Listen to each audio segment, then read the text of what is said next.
ಎಲ್ಲರಿಗೂ ನವರಾತ್ರಿ ಹಬ್ಬದ ದ್ವಿತೀಯ ದಿನದ ಶುಭಾಶಯಗಳು. ದ್ವಿತೀಯ ನವದುರ್ಗೆ ಬ್ರಹ್ಮಚಾರಿಣಿ ದೇವಿ.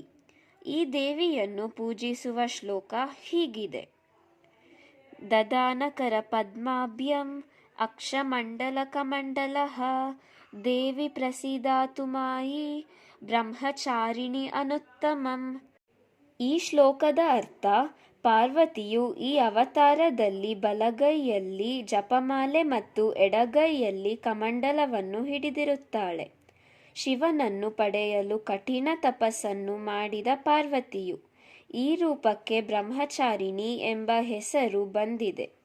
ಬ್ರಹ್ಮಚಾರಿಣಿ ದೇವಿಯನ್ನು ವಿಶೇಷವಾಗಿ ಮಲ್ಲಿಗೆ ಹೂವಿನಿಂದ ಅಲಂಕರಿಸಿ ಪೂಜಿಸಲಾಗುತ್ತದೆ.